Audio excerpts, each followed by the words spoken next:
Christianity was not born from truth. It was constructed from 10 of the most audacious lies ever told, and the first one begins with a myth so cunning it fooled billions for centuries: the claim that Jesus was born in Bethlehem. You have probably heard the story your entire life that Joseph and Mary had to travel to Bethlehem for a Roman census, and as a result Jesus was born there, conveniently fulfilling the prophecy in the Hebrew scriptures. But here is the problem. There is no historical record of any Roman census requiring people to return to their ancestral hometowns. That idea is not just unusual, it is unprecedented, illogical, and entirely inconsistent with how Roman censuses actually worked. Romans taxed and counted people where they lived, not where their ancestors once lived 1,000 years earlier. So why invent such a bizarre premise? Because the Hebrew prophecy in the book of Micah said the Messiah would be born in Bethlehem. That prophecy was well known by first-century Jews and early Christian authors. But if Jesus was from Nazareth, as everyone seemed to agree, then the story needed to be twisted to match the prophecy. And that is exactly what the Gospels of Matthew and Luke attempted to do, each fabricating different and conflicting stories to get Mary to Bethlehem. But ask yourself this: if Jesus was really born in Bethlehem, why do the earliest Gospel, Mark, and even Paul, the earliest Christian writer, never mention it? Paul, writing only 20 years after Jesus supposedly lived, never says a word about Bethlehem. He never says Jesus was born of a virgin either. That entire narrative was added later. This brings us to lie number 2, the fabricated genealogies of Jesus. The Gospel of Matthew gives a genealogy that runs through David's son Solomon, while Luke gives an entirely different one through David's son Nathan. Not only that, but they contradict each other on virtually every generation between David and Jesus. Some defenders say one genealogy is for Mary, the other for Joseph, but the texts both clearly state they are for Joseph. And here lies the core contradiction. If Jesus was born of a virgin, then Joseph's lineage would be meaningless to Jesus' divine bloodline. Yet the evangelists go to great lengths to prove Joseph was descended from David, as if that somehow made Jesus the legal heir. But if Jesus had no biological father, he could not inherit anything from Joseph. This theological contradiction was so messy, it should have unraveled the entire narrative. And yet, instead of asking hard questions, most people just absorbed the tale without ever noticing how completely illogical it was. But it gets worse, because lie number 3 is perhaps the most pivotal of all: the virgin birth itself. Christians have been told for centuries that Isaiah prophesied a virgin would give birth to the Messiah, but that is a mistranslation. The Hebrew word used in Isaiah is Alma, which simply means young woman, not virgin. When the Hebrew Bible was translated into Greek centuries later, the version called the Septuagint, the word was incorrectly translated as Parthenos, which can mean virgin. And that mistranslation, that single word error, was used as the foundation for one of the most defining doctrines in all of Christianity. Think about that. A mistranslation of a single word was used to invent the virgin birth of Jesus, a concept so central to the Christian faith that questioning it is considered heresy in many circles. And yet, the original Hebrew text never said anything about a virgin. What does it mean when the most sacred miracle of Jesus' origin story, the claim that his mother was a virgin, is built not on history, not on biology, not even on prophecy, but on a translator's error? And why did the Gospel of Mark, the earliest one written, never mention a virgin birth at all? Because it had not been invented yet. That is right. The earliest Gospel authors never even claimed Jesus was born of a virgin. That story appears only in Matthew and Luke, which were written decades later, and they do not even agree on the details. Matthew says Joseph wanted to divorce Mary quietly. Luke says he never doubted her at all. These are not just harmless inconsistencies.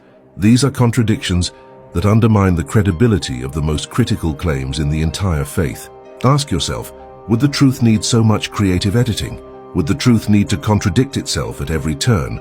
Would the truth need to fabricate a travel scenario, invent a census, mistranslate a prophecy, and splice together two irreconcilable genealogies just to make the pieces fit?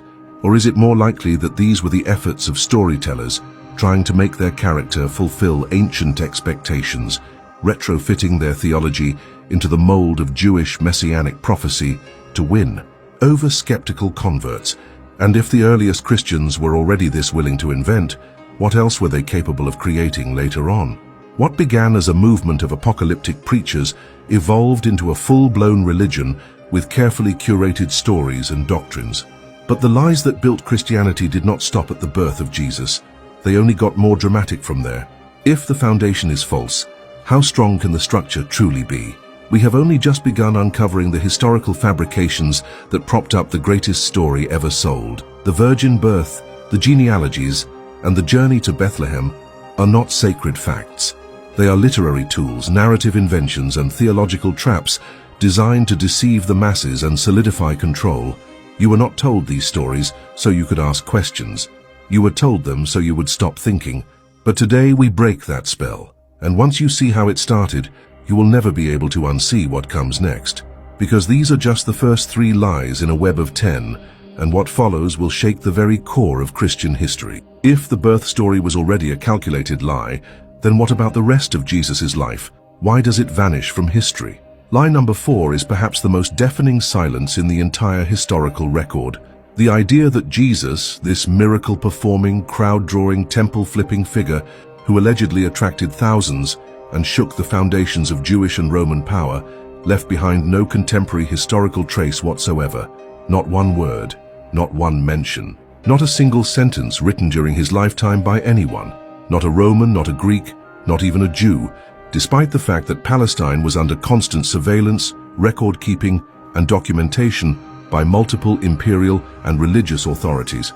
Think about that for a moment. We have detailed records about obscure peasant uprisings, minor Jewish prophets and political prisoners from the 1st century, but nothing about the man who supposedly fed 5,000 people with a few loaves of bread and raised the dead in public view.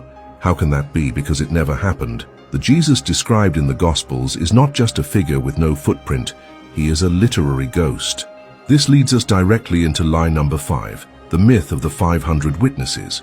In Paul's first letter to the Corinthians, written around the year 55, he makes a bold claim that over 500 people saw the resurrected Jesus. That sounds impressive, even definitive. But who were they? Where are their names? Where are their accounts? Why did no one write down this stunning moment in history besides Paul? And even he gives no details whatsoever. No location, no dates, no cross-references, no independent confirmations. It is a phantom crowd. And worse yet, the Gospels written after Paul never mention this massive event. Matthew, Mark, Luke, and John, all of whom supposedly had access to the core stories of Jesus' life, never echo Paul's claim about 500 people witnessing the resurrection. How do you explain that? You cannot. Unless the event never occurred and Paul made it up to bolster the new religion he was inventing. Let that sink in. The earliest claim of the resurrection is made by a man who never met Jesus in life, who was not present at the crucifixion, and whose version of Jesus was formed entirely through visions and mystical experiences, not real-world events. Now comes lie number 6, and it is the one the entire religion hinges on, the resurrection itself. The idea that Jesus died, was buried in a tomb, and then rose 3 days later has been repeated so often it feels unquestionable. But the truth is, the empty tomb story does not appear in the earliest Christian writings. Paul again says nothing about a tomb at all. He says Jesus was buried, but not where, not how, not in what. The idea of a sealed tomb guarded by Romans only appears decades later, in the Gospels of Matthew and others, and each of them contradicts the others. Mark, the earliest Gospel, ends with women discovering the tomb and running away in fear, telling no one. That was it. No appearances, no miracles, just silence. Later scribes added verses to Mark to force a resurrection appearance into the text. Yes, the earliest ending of Mark had to be modified to fit the rising doctrine. That is how desperate the early church was to patch the holes. Matthew adds guards at the tomb, Luke includes a dramatic walk to Emmaus, and John has Jesus appear to disciples multiple times, even letting Thomas touch his wounds. But none of these accounts agree. They are literary expansions, not historical records. Ask yourself, why would the single most important event in Christian theology, the resurrection, not be documented in a single independent historical source? Not one Roman report, not one temple record, not one non-Christian account. Why? Because the resurrection was never a historical event. It was a theological idea, a symbol of triumph over death, slowly written into the fabric of a religion that needed a climax. And if the resurrection is a lie, then what are we left with? A man whose life is undocumented, whose teachings were filtered through generations of editors, whose miracles left no trace, and whose death was rewritten a dozen different ways depending on the audience. What does that say about the truth behind the story? Consider this. Every religion in history has stories of gods dying and coming back. Osiris in Egypt, Dionysus in Greece, Mithras in Persia. All of them had followers, rituals, and resurrection tales. Christianity was not the first to invent a dying and rising god. It was simply the one that survived through empire. And that survival depended on crafting narratives that could compete with and surpass the old myths. So the writers of the New Testament borrowed, repurposed, and restructured ancient ideas, stamping them with a Jewish name and Roman polish. That is how you create a religion that lasts. Not by telling the truth, but by constructing a myth powerful enough to replace older ones. And the empty tomb was the keystone of that myth. But if the tomb was never real, then the resurrection was never real. And if the resurrection was never real, then Christianity has no foundation. That is not just controversial, it is catastrophic for everything believers have been taught to place their trust in. Do not mistake the power of the story for the truth of history. A story can move hearts, change lives, even build civilizations. But it can also deceive, and when that story is repeated over and over, in every church, every Bible class, every holiday sermon, it becomes not just a tale, it becomes a prison of belief. You were told Jesus rose because it gave you hope, but the people who wrote those stories did it because it gave them power. And that power was never meant to free you, it was meant to control you. What would happen if that control collapsed? What would society look like if the most sacred event in Western religious tradition turned out to be nothing but smoke and scripture? We are only halfway through, and already the lies are unraveling faster than anyone wants to admit. If you feel that discomfort in your chest right now, that gnawing question that will not go away, that is the sound of truth finally knocking. Do not close the door. The next lies are even more devastating. If the resurrection never happened, then why did so many people believe it? Why were the Gospels written at all? And why do they tell us the same story, more or less, if it was all just made up? That brings us to lie number 7, the myth that the Gospels were written by eyewitnesses.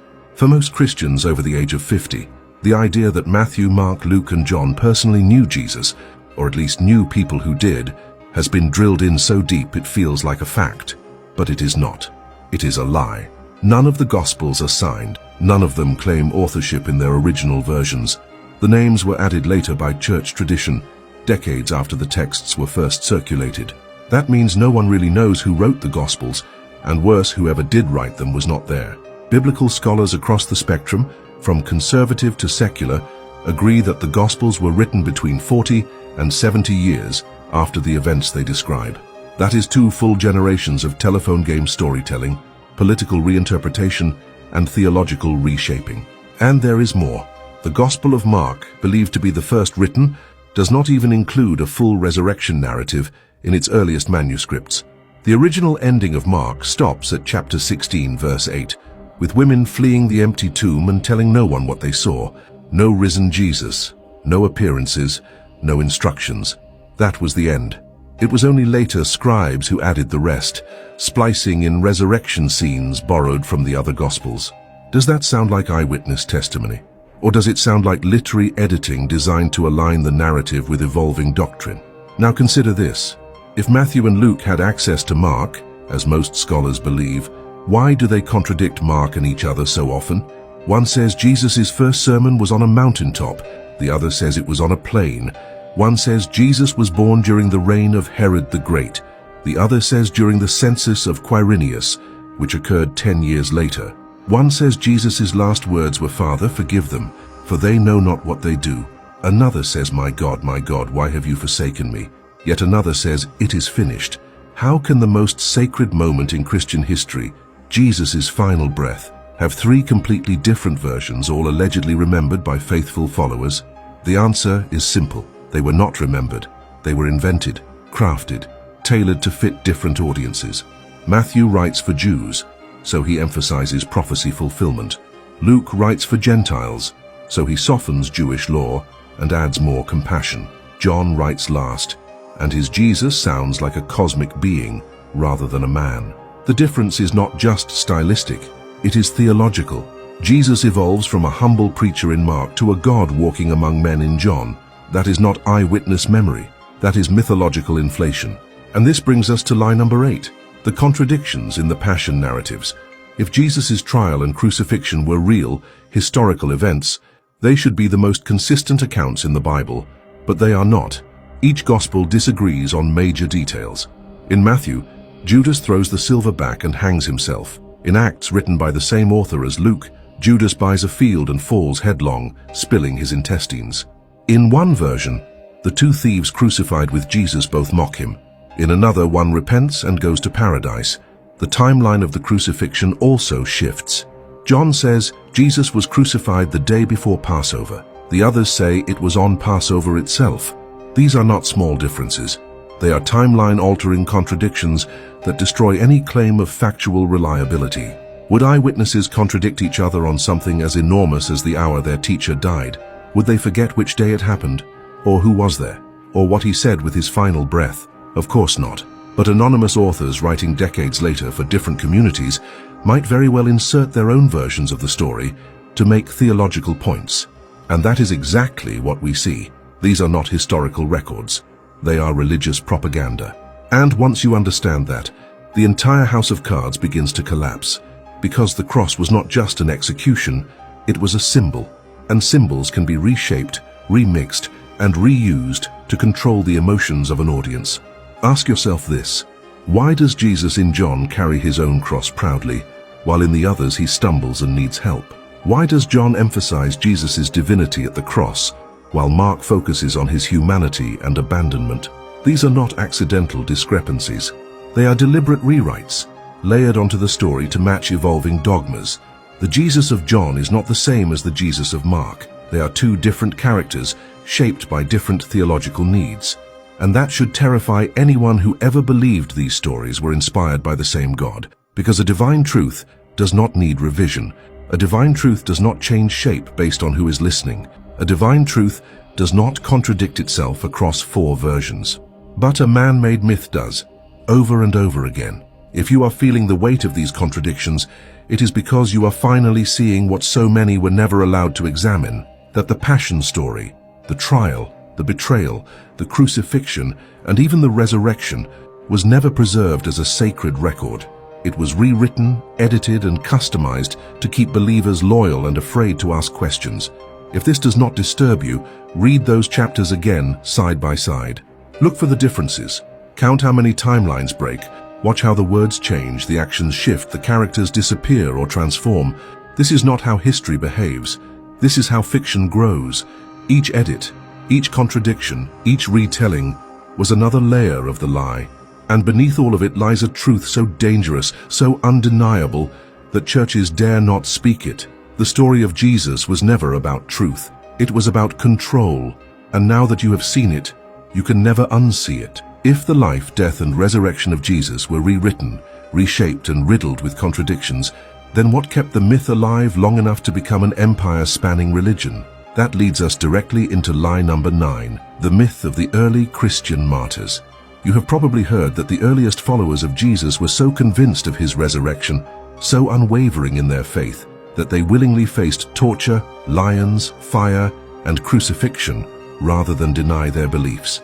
That emotional image of brave men and women dying for Christ has been used for centuries to validate the faith. After all, who would die for a lie?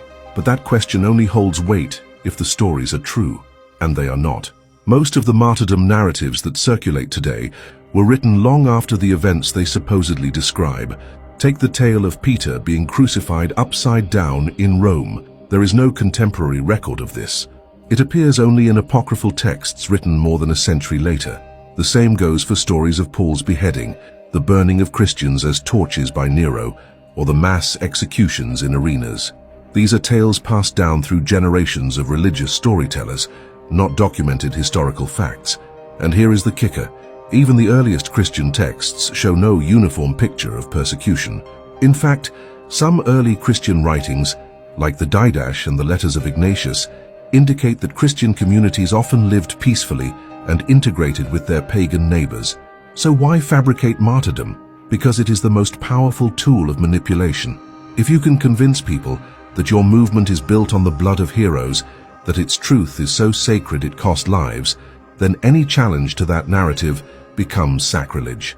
It turns the belief into a battlefield and doubt into treason. But no religion has ever flourished because of how many died for it. Religions flourish because of how well they serve power. And that brings us to lie number 10, the final and perhaps most sinister fabrication. The idea that Christianity spread organically through grassroots evangelism and divine favor. The truth is far darker. Christianity did not conquer the world through miracles or martyrdom. It did so through imperial force, political alliances, and calculated rebranding. The Roman Empire, once a brutal enemy of Christians, became its greatest ally, not because of a spiritual awakening, but because of a political opportunity. In the early 4th century, Emperor Constantine faced a fractured empire, teetering on collapse. Paganism was no longer unifying. The gods of Rome were too many, too weak, too divided. He needed a single symbol, a central narrative, something that could unify millions across diverse lands. Christianity, with its promise of eternal order, moral authority, and already growing network of bishops and infrastructure, offered the perfect solution. So Constantine adopted the cross, not out of faith but out of strategy. He summoned the Council of Nicaea, standardized doctrine, and paved the way for the Nicene Creed, not to preserve truth, but to end theological infighting that threatened political stability. He merged state and church, giving the bishops imperial backing, and in return receiving divine legitimacy. And from that moment on, Christianity stopped being a movement of the poor and became the tool of emperors. Pagan temples were stripped and rebuilt as churches. Heretics were hunted. Doctrinal dissidents were branded enemies of both God and Rome. The Jesus of love and peace was replaced with the Christ of conquest and empire. And for the next 1,000 years, Christianity would expand not by grace, but by sword. Every step forward was accompanied by violence, coercion, or forced conversion. From the Crusades to the Inquisition, from the forced baptisms of indigenous peoples to the burning of libraries and temples, the so-called faith of the martyrs became the machinery of oppression. And what about the texts themselves? The Bible that so many revere as the pure word of God. That too was shaped under empire. Books were chosen, others rejected.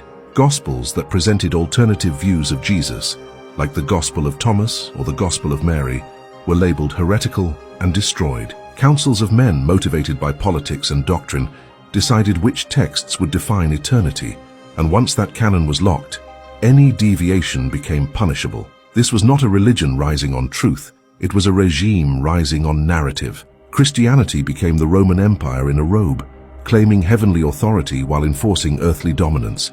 And we are still living in the shadow of that power today. Every church built on stolen land, every cross raised above silenced traditions, every verse quoted to justify war, slavery, or discrimination, it all traces back to a time when myth was weaponized by empire. So ask yourself this: if Jesus preached humility, why did his followers build palaces of gold? If he called for peace, why did they wage holy wars? If he rejected power, why did they crown popes like kings? The answer is chilling. Because the Jesus who walked in sandals and healed the sick was not the Jesus who built Christianity. That Jesus was edited out, reshaped and rebranded to fit the needs of emperors, popes, and kings. And what we are left with is not the faith of Christ, but the faith of Constantine. The 10 lies that built Christianity were not innocent mistakes. They were deliberate strategies. Each one added another brick to the structure of belief, from the false birth story to the myth of martyrdom, from the forged gospels to the imperial takeover. It was never about truth, it was always about power. You are not just hearing a different version of history, you are witnessing the collapse of a story that controlled the world for 2,000 years. And if you have come this far, if these revelations have stirred something inside you, then subscribe right now, because the next truth we uncover might be the one they fear the most.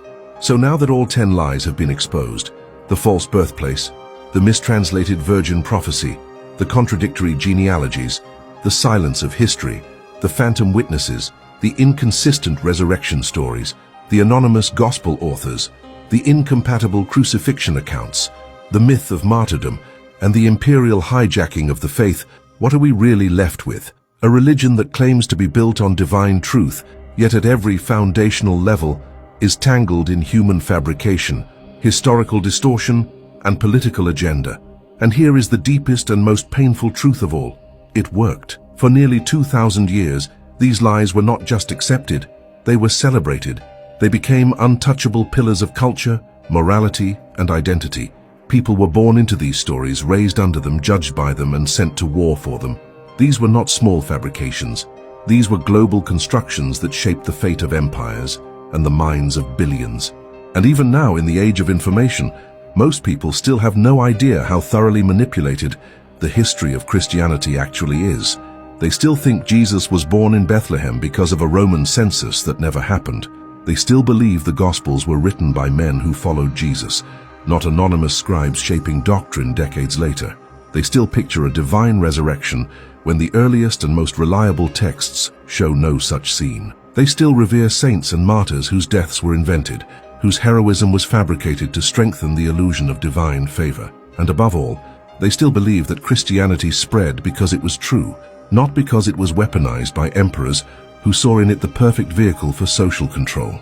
But the more you look, the more undeniable it becomes. Every major point in the story, the birth, the death, the resurrection, the spread, is wrapped in contradiction, silence, or fraud. And here is a question that must be asked. If Jesus had never existed, would anything about this religion look different? Would the doctrines change? Would the holidays vanish? Would the churches empty? The frightening answer is no, because Christianity, as it exists today, does not depend on the man, it depends on the myth. The historical Jesus, if he ever lived at all, has been drowned in the flood of imperial rewriting, theological censorship, and manufactured miracles. The version most Christians worship today is not the peasant from Galilee. It is a construct, assembled from fragments of older religions, rewritten by political councils, and polished over centuries into something unrecognizable. And that construct has been used to justify crusades, inquisitions, colonizations, and genocides. It has been used to control sexuality, suppress science, manipulate governments, and silence dissent. That is not the legacy of a truth. That is the legacy of an empire disguised as faith. And here is the final reflection. If these 10 lies built Christianity, what does it say about the institutions still standing on them?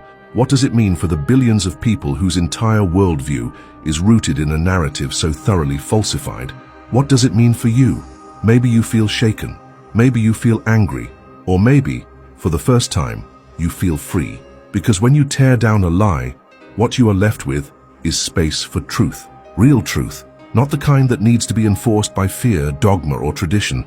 The kind that invites questions. The kind that welcomes doubt. The kind that grows. And if you have stayed with me through every one of these revelations, then you already know this is not just about Christianity. It is about power. It is about how easily people are controlled when they are handed a sacred story and told never to question it. It is about how myths become prisons, and how truth, real, raw, uncomfortable truth, is the only key that can open the door. So here is that key. Use it. Re-examine everything you were told. Look at the dates.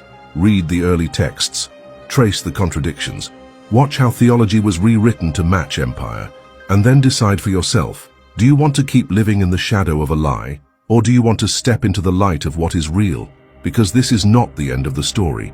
It is the beginning of a new one where history is not owned by religion, one where you get to choose what to believe. And if you are ready to keep unmasking the greatest stories never told, then subscribe now, because this was just the first truth they hid.